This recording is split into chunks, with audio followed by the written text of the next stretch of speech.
Bonjour mesdames et messieurs, très heureux de vous retrouver encore ce matin pour vous informer à travers cette première livraison d'informations sur la communication plus dont voici les titres. Accompagné des ministres des Sports, de la Culture et de la vice-ministre de l'Intérieur, le vice-premier ministre, ministre de l'Intérieur, Sécurité, Décentralisation et Affaires coutumières, Jacquemin Chabani-Louko, a visité mardi dernier les installations du Stade des Martyrs et les commissariats de la police ville de Kinshasa pour s'imprégner des conditions de travail des forces de l'ordre. Au sommaire également, ouverture mardi à Kinshasa du 10e congrès de l'Union nationale de la presse congolaise. Plusieurs congressistes venus des 25 provinces de la RDC et C de Kinshasa prennent part à ces assises.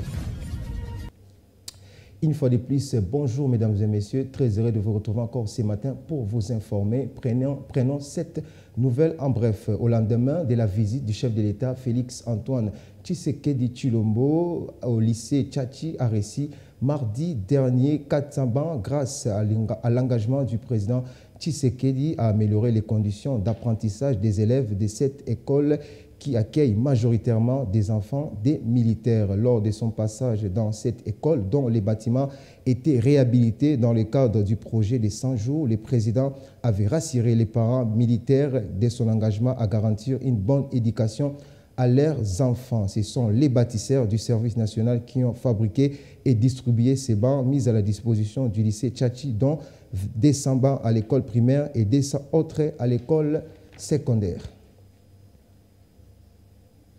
De la présidence à la primature, la première ministre Judith Suminwa Tuluka a reçu mardi dernier Jean-Pierre Lacroix, secrétaire général de l'ONU, pour discuter du soutien des Nations Unies au retour de la paix dans l'Est de la République démocratique du Congo. Jean-Pierre Lacroix a souligné que la collaboration étroite entre l'ONU et le gouvernement congolais est essentielle. Il est ici au micro de Leslie Mavata. Nous avons d'abord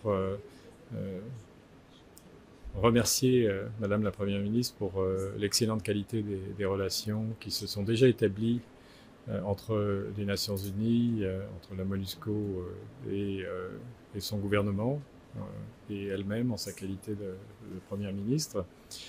Et nous avons parlé des efforts diplomatiques en cours, de la manière dont nous pourrions travailler ensemble pour faire avancer ce processus. J'ai évoqué le soutien politique des Nations Unies et aussi opérationnel à ces efforts de paix, à travers notamment le soutien que la MONUSCO va apporter au mécanisme de vérification et de suivi, mécanisme ad hoc pour le cessez-le-feu. Nous avons parlé du travail que la MONUSCO va faire pour apporter son appui à la force de la SADC, Sami-DRC, et en plus, bien sûr, de la poursuite des missions fondamentales qui ont trait notamment à la protection des civils. Nous sommes convenus qu'il était important non seulement de continuer à travailler ensemble dans la perspective de la définition des prochaines étapes du désengagement de la MONUSCO, des engagements responsables, graduels, qui doit être adapté aux réalités du terrain, adapté aux évolutions sécuritaires et politiques.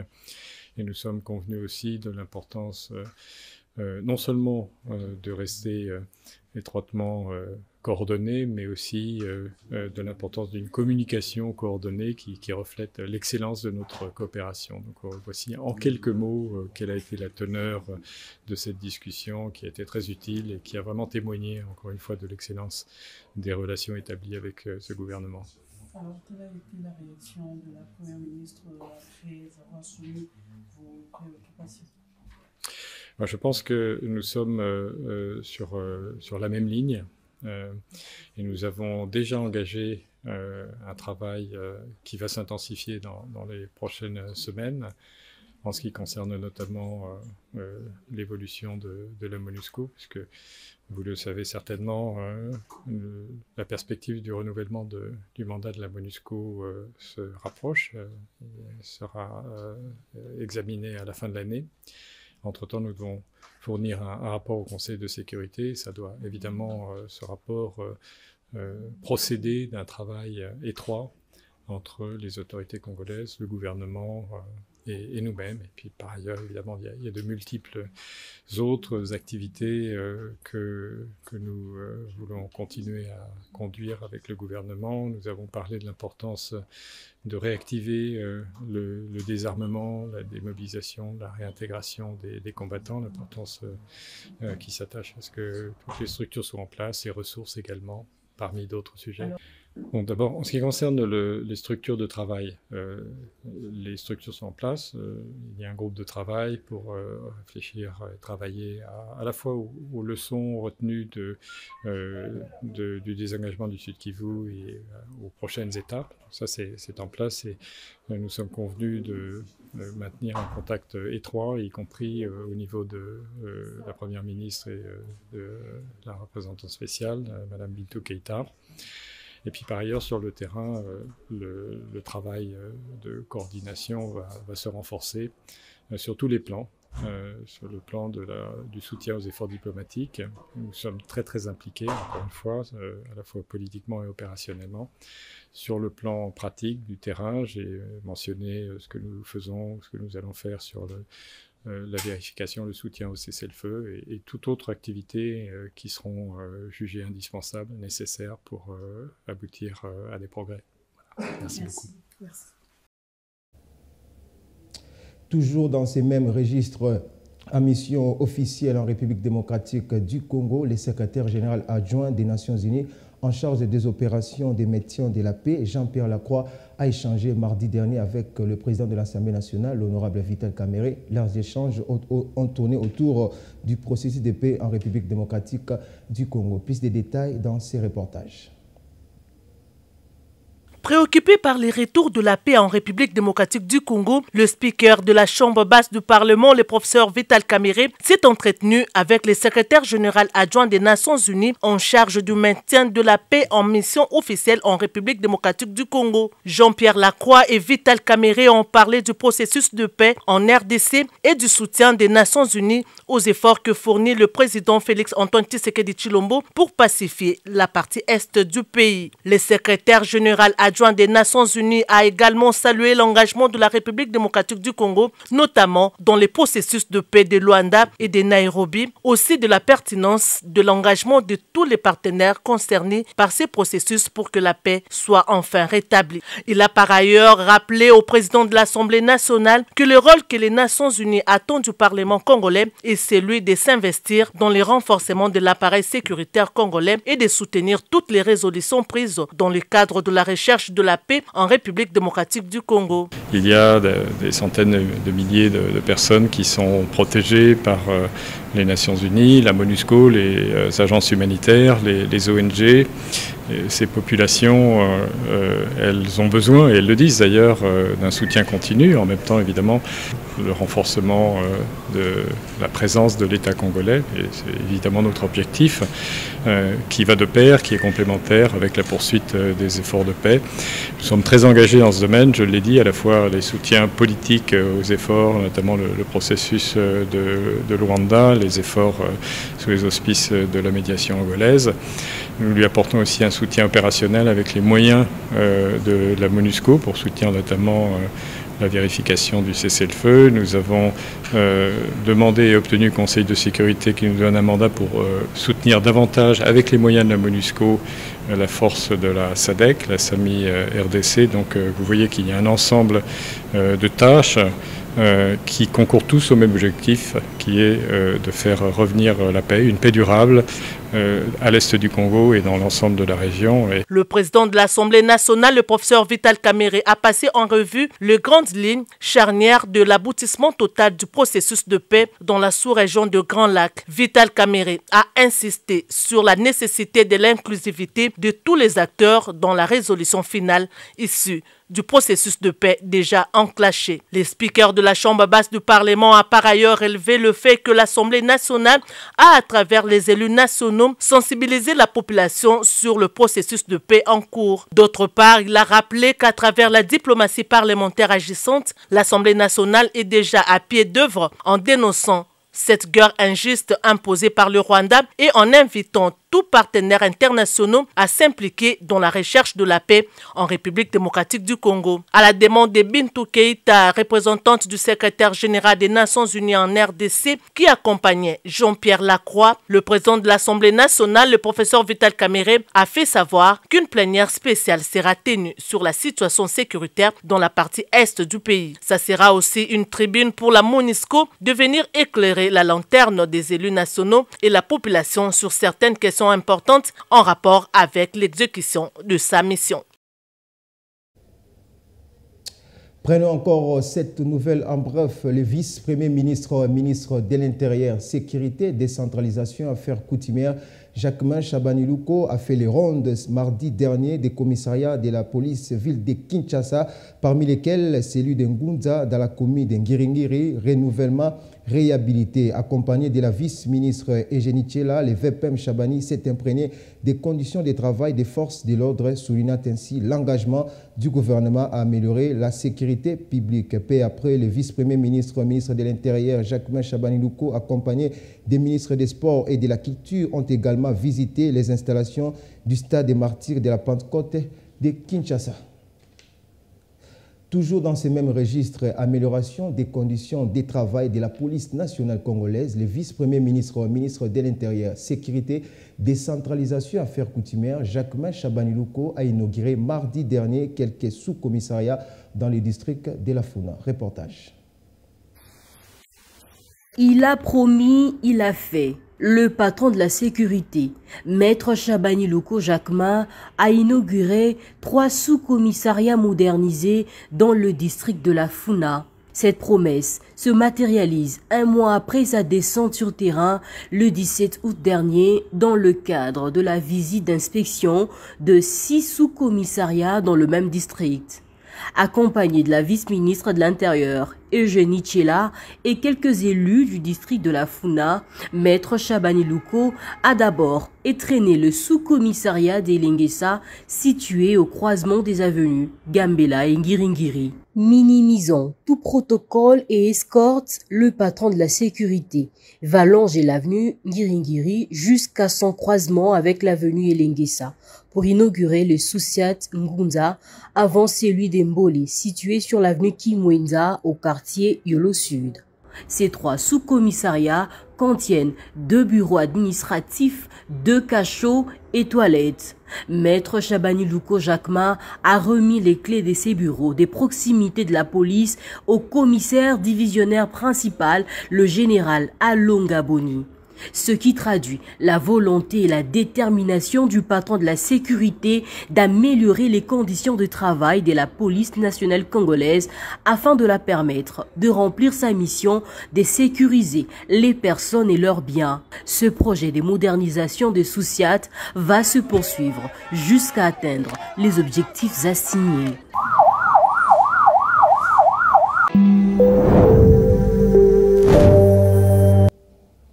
D'un ministère à un autre, le ministre des Finances, Doudou Fwamba Likunde Libotaï, a conduit mardi dernier la réunion de la Troïka politique dans cette séance de travail qui a connu la participation du ministre du Budget et du vice-ministre et du vice-gouverneur de la Banque centrale du Congo. Allais-je dire, Doudou Fwamba a donné les orientations claires pour stabiliser les cadres macroéconomiques. Je vous propose de suivre Félicien Moulenda, coordonnateur du comité technique des suivis et l'évaluation des réformes.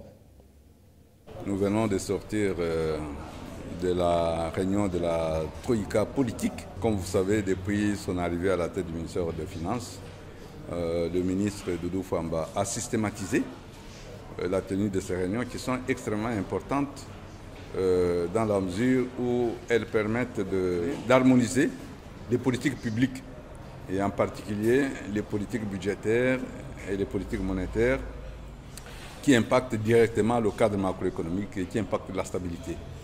Et donc, au cours de la réunion de ce jour, on a constaté que la stabilité était en train de se consolider, qu'on est à la 5e semaine consécutive que l'inflation est en décélération.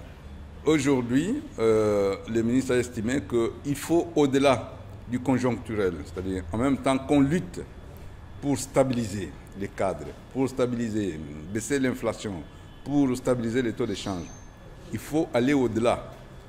Il faut aller au-delà, penser au structurel. Ça veut dire essayer de trouver des solutions structurelles de longue durée qui peuvent ancrer la stabilité. Et donc, ces solutions de longue durée tiennent à la diversification de l'économie. Il faut augmenter l'offre, il faut augmenter la production nationale pour qu'elle ait un impact sur la stabilité de la monnaie. Et donc, pour ça, il faut investir. Il faut investir dans l'agriculture, il faut investir dans les transports, il faut investir dans le développement rural. Bref, il faut investir dans le secteur productif. Alors, c'est pourquoi l'orientation de la réunion d'aujourd'hui, c'est de faire en sorte que les ressources, à la fois qu'on mobilise auprès des partenaires et même les ressources nationales, soient dans une grande part orientées vers l'investissement.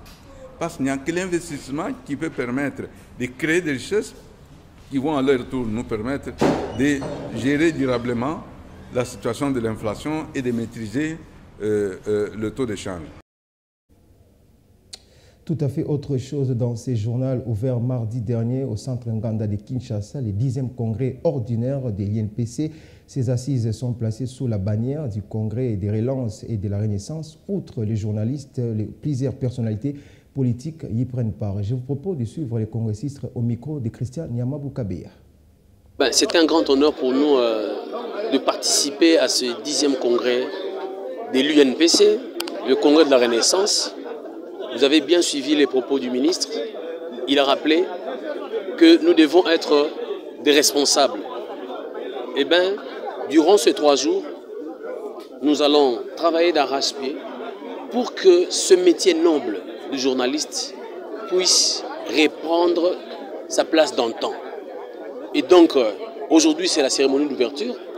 D'ici là, nous allons entrer en travaux en commission et nous espérons que à la clôture de ce congrès, plus rien ne sera comme avant.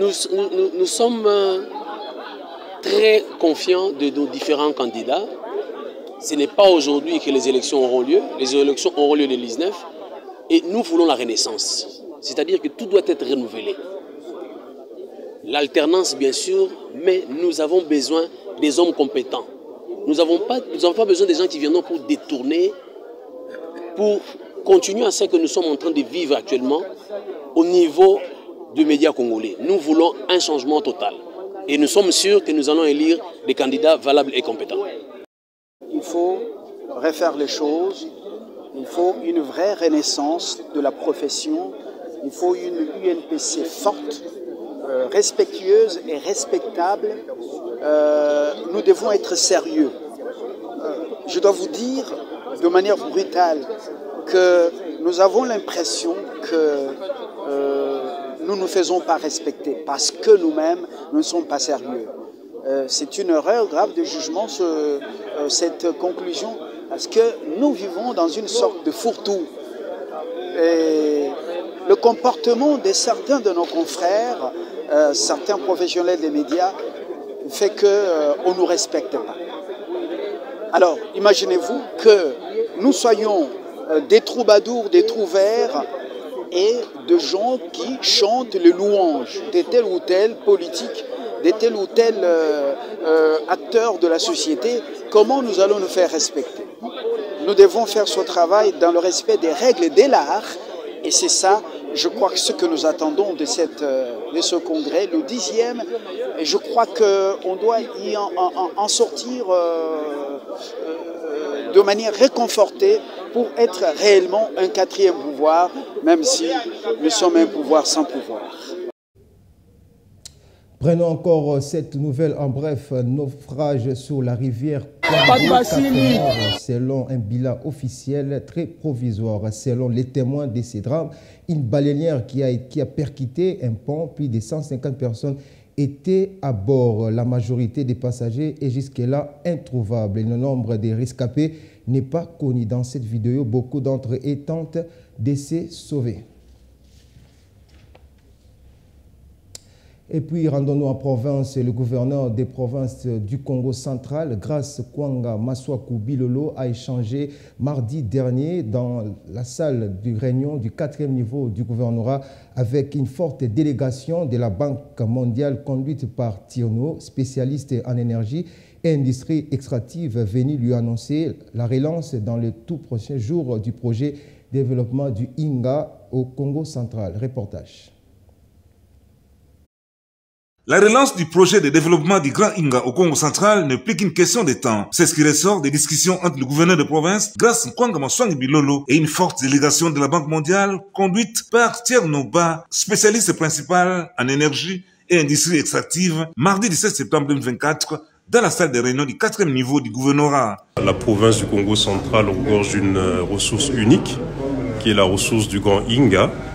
Et aujourd'hui, la Banque mondiale, à la requête du gouvernement, vient accompagner le pays, la RDC, pour le développement de cette ressource au bénéfice des populations congolaises.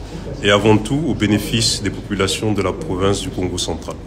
L'expert de cette grande institution bancaire se réjouit du sens d'écoute très élevé du chef de l'exécutif provincial du Congo central. Thierno Ba a également précisé que cette fois-ci, la relance du projet Grand Inga prendra en compte la situation des communautés locales. La réaction a été très positive. Je pense qu'on est très aligné sur les priorités de cet appui. Il a beaucoup insisté sur le développement des communautés locales que nous avons à cœur pour tous nos projets de la banque, notamment ce projet. Vous savez, Inga 1 et Inga 2 a laissé une amère expérience aux populations du Congo central. Nous en sommes conscients. Et aujourd'hui, l'appui de la banque va beaucoup s'axer sur comment permettre aux populations locales qui vont être impactées par le projet d'avoir une vie meilleure après le projet. Et comment les populations de la province du Congo central vont pouvoir bénéficier des retombées économiques qui vont venir avec le développement de cette grande infrastructure de Inga. La préparation du concept du chronogramme étant déjà amorcée, c'est au cours du mois prochain que le projet sera présenté au conseil d'administration de la Banque mondiale dans le but de débloquer une enveloppe d'$1 milliard américains comme premier financement. Mesdames et messieurs, ce journal est complètement fini, mais passe au rappel des principaux titres. Accompagné des ministres des Sports, de la Culture et de la vice-ministre de l'Intérieur, le vice-premier ministre de l'Intérieur et Jacquemin Chabani-Louko a visité mardi dernier les installations du Stade des Martyrs et les commissariats de la police ville de Kinshasa pour s'imprégner des conditions de travail des forces de l'ordre. Au sommaire également ouvert mardi à Kinshasa du 10e congrès de l'Union nationale de la presse congolaise, plusieurs congressistes venus des 25 provinces de la RDC et celles de Kinshasa prennent part à ces assises. Merci de l'avoir suivi. L'actualité reste en continu sur votre canal. Au revoir.